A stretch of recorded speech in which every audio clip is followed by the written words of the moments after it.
వ్యవసాయ రంగంతో మేము ఆనాడు మొదలు పెట్టామండి పాలసీ ఫ్రేమ్వర్క్. అది కింద వరకు ఇంకా అన్ని ప్రాంతాలకి రాల.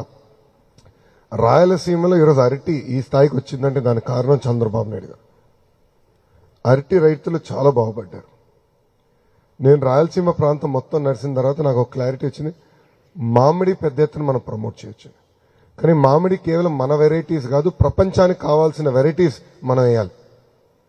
మన ఆలోచన ఎప్పుడేంటంటే మన వెరైటీస్ మనకు ఉంటాయి, మన వెరైటీసే వేద్దామని. దాంతో పాటు ఇతర దేశాలకు ఏం వెరైటీస్ కావాలో అది ఎంచుకుని అది వేయాలి.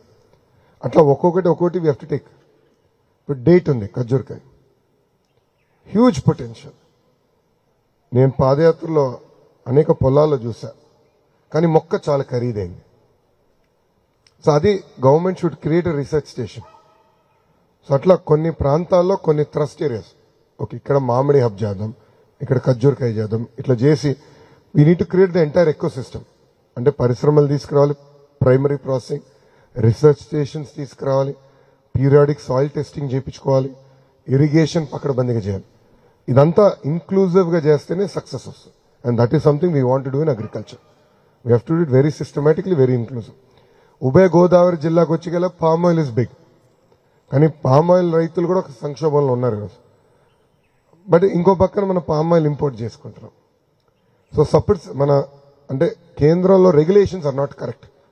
సో ఇన్ఫ్లేషన్ వచ్చే గల ఇంపోర్ట్ డ్యూటీ విపరీతంగా తగ్గించేస్తున్నాం.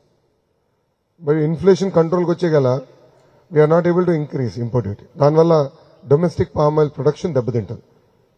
సో అన్నతో నేను మాట్లాడతాను, we'll have to work with commerce ministry to create a automated sort of a slab system. So inflation పెడితే of course inflation should be in control, but at same time domestic రైతుల్ని కాపాడుకోవాలి. So అట్లా ఒక్కొక్క area ఒక్కొక్క trust focus area ఇవ్వాలి. ఇచ్చి we'll take it up quite seriously in agriculture.